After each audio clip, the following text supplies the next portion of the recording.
How do you make a really easy sourdough loaf? Today I'm going to show you.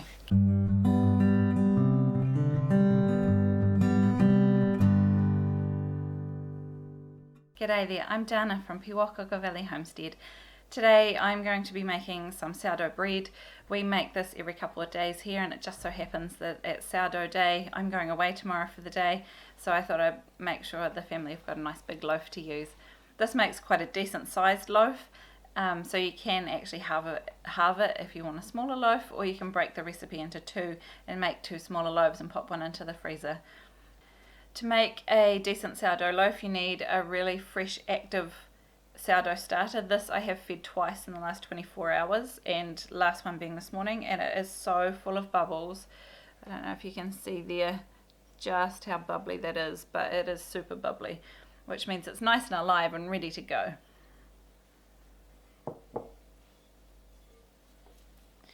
The other thing you'll need is a big bowl, and I'm going to put 5 cups of flour into there.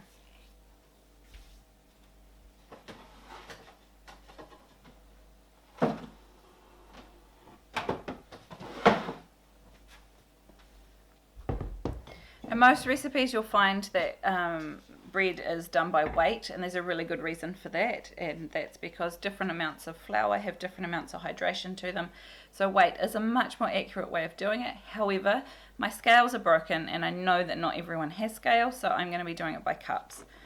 So I'll put 5 cups. This is just normal strong bread flour. Talking's making me lose count. Pretty sure that's 5. And into there I'm also going to add about a cup of active starter, so it's nice and active. To be honest, I don't measure this bit. I just tip it in knowing that I need to leave at least a teaspoon or so of starter behind so that I can get my starter up and running again. So I just keep my starter pretty much in the same bowl. Every now and again I switch it out for a new bowl, but that way the dregs that are just in there, there's probably a tablespoon or so left in there. To feed a starter, you usually feed it the same amount of flour and water as you have starter, and that's the way of keeping it nice and active. So for a tablespoon of starter, I'll put in about a tablespoon of flour and about a tablespoon of water, and just keep it going. And I always do this right now so that I don't forget, because I have come back to a dried out dead starter because I left it in the bowl and forgot about it. So here we go, it's all nice and wet and ready to go. I'm going to tip this around so you can see better. So here we go, there's our starter all sloppy and ready to set aside for next time. I just keep a plate over the top of it to keep the bugs out, and it just lives on the end of my bench. Right, back to our new dough. So we've got 5 cups of flour, 1 cup of starter. I'm going to add 2 teaspoons of salt.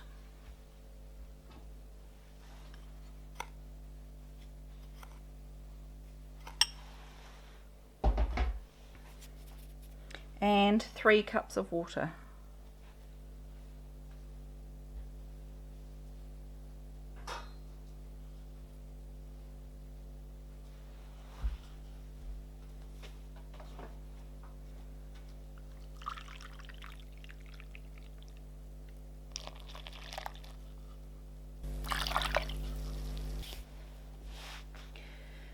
Now there's often a wee bit of debate about how warm the water should be. I like the water to be so that when you stick your finger in it, it feels warm. So it's usually about, between 37 and 40 degrees Celsius, which I presume is about 98 to 100 degrees Fahrenheit, around there. And then the next thing you need to do is just give it a really good mix.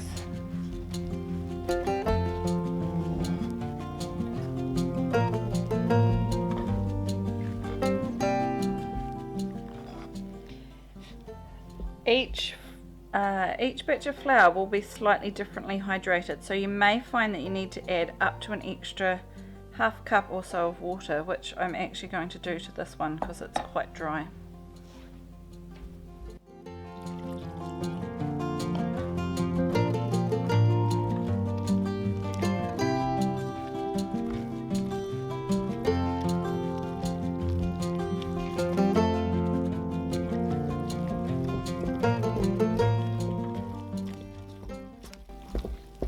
What you're looking for is quite a loose dough, so pretty much what this is.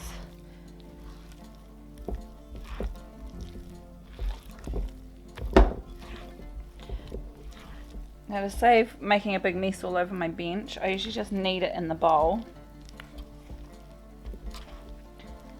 for about 3 to 5 minutes, just turning it.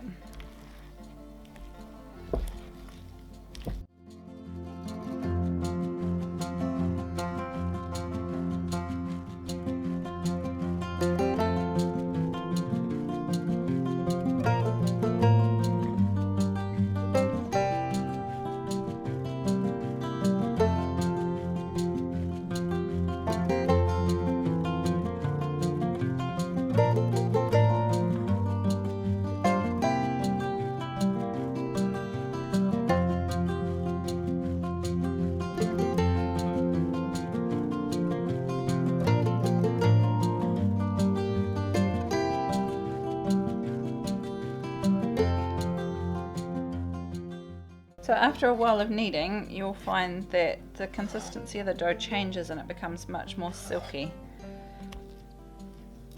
This is when I usually leave it and start doing the bulk fermentation phase.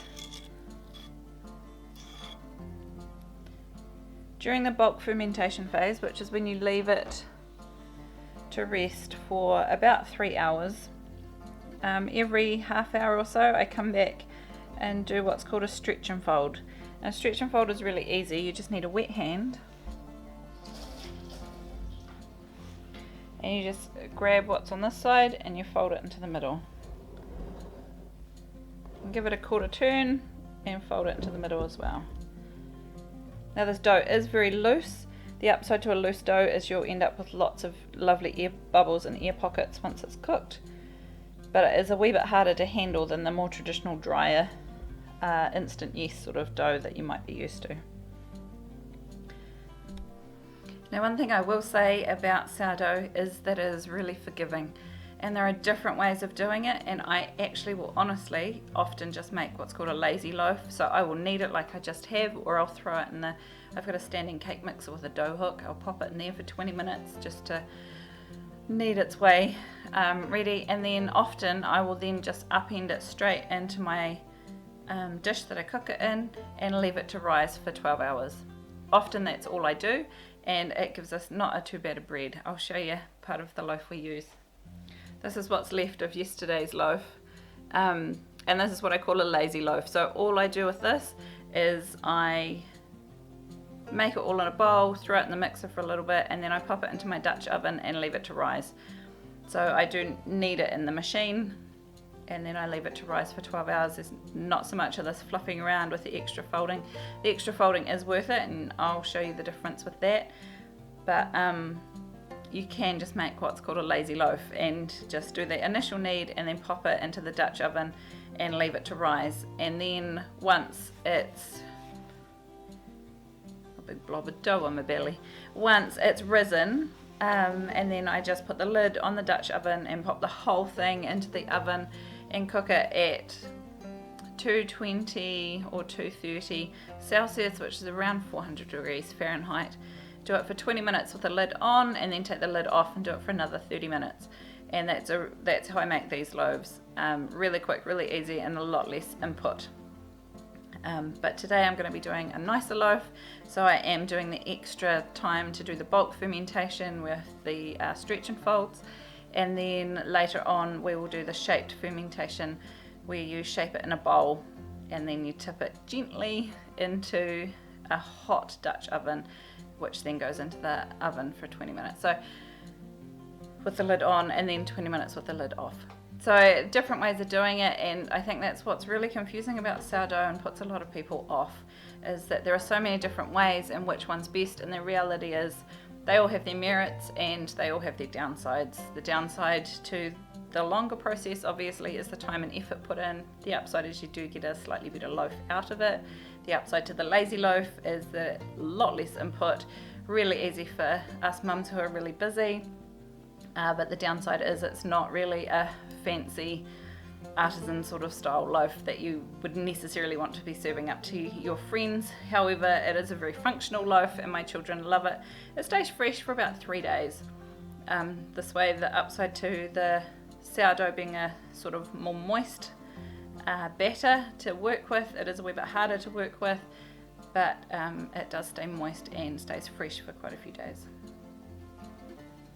So we will come back to this dough in half an hour, and in half-hour segments I will show you the stretch and fold as we go, and then we'll catch up with it when it is ready to shape.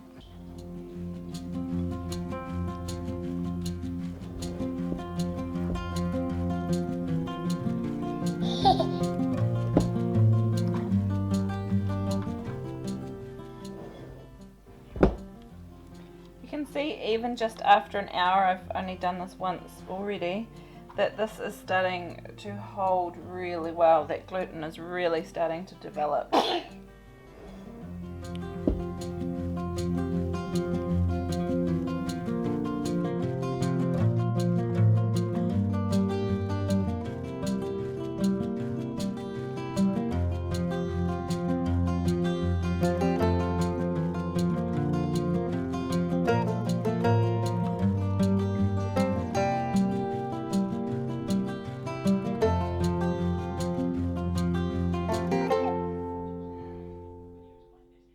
Right, it's been 3 hours and I have turned and stretched this bread. I've turned and stretched this bread every half hour, and you can see just here like there's a couple of bubbles happening on the surface. The rising is starting. It's certainly got more volume to it than when I began, and it's time to tip it out and put it into its shape so that it's ready to do its final rise. To do this, I'm just going to pop a wee bit of flour on the bench.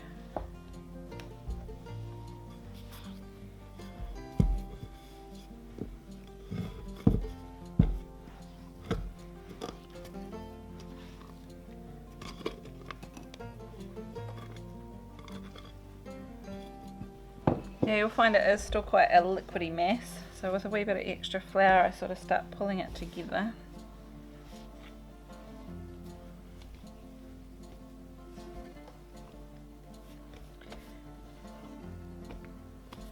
Once I've given it a wee bit more of a knead,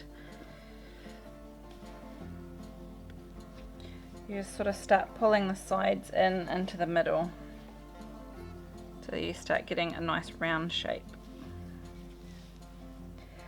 And from here it's up to you what you want to do with it. You can put it straight into the Dutch oven that you're going to cook it in, which is often what I do, or you can use something like this, which is a proofing bowl, which you just need to dust down with some flour so that it doesn't stick, and pop it in there. If you don't have one of these, you can put a tea towel into a normal mixing bowl and that works just as well too.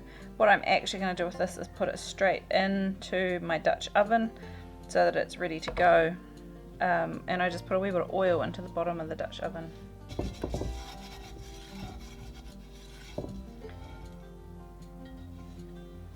Because I plan on cooking this bread tonight because we need it for tomorrow, I'm going to be putting it straight into the Dutch oven. Ordinarily you can rise it in the bowl and you can then choose to pop it straight into the fridge and leave it there overnight to rise.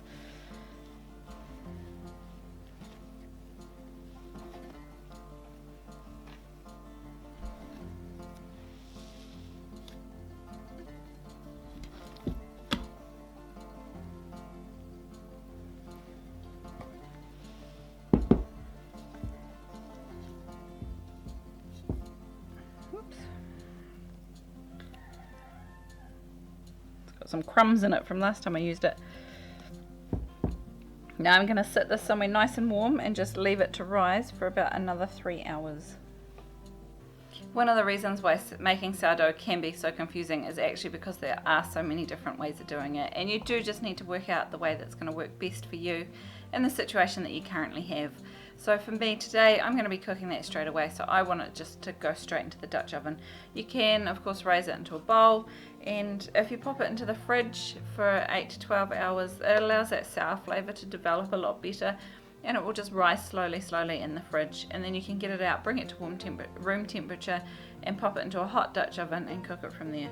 There are so many different ways of doing things, and honestly there's not really a wrong way to do it, so you just need to trial and error it and see what works best for you. If you want more advice and more help on making sourdough at home, I do actually have a book called The Art of Sourdough, and I'll put a link to that down below, where I have written, there's multiple different recipes. Did you know you can actually make like muffins and cakes and things with sourdough as well? There's a waffle recipe in there, and there's how to make your own starter right from scratch as well as a lot of sort of troubleshooting and tips and stuff that you can pick up along the way. So if you want to check that book out, I'll put the link down below in the description. Right, you'll have to excuse the lighting change. It's now a little bit later at night, but the bread has risen nicely. I've preheated the oven to quite hot. It's about 220 Celsius or about 400-ish Fahrenheit.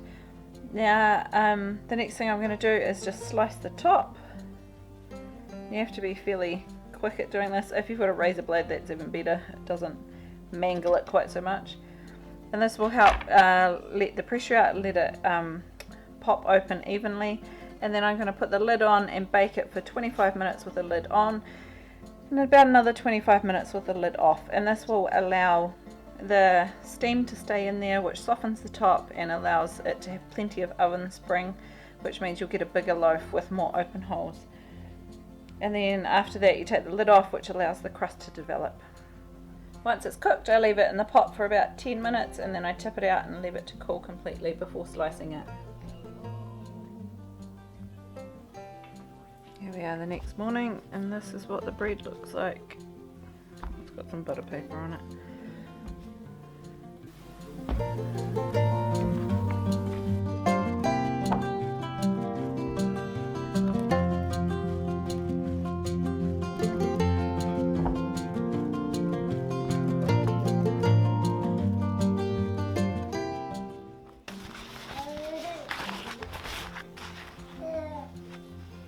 Store the leftovers wrapped in a beeswax cloth and put it into a sealed container, and it will last like this for a good couple of days.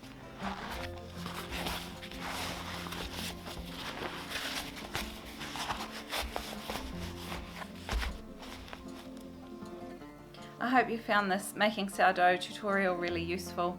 If you have, please hit the like button. Consider subscribing to our channel. We bring you videos twice a week on growing and preserving your own food, as well as other homesteading bits and pieces. We'll see you in the next one.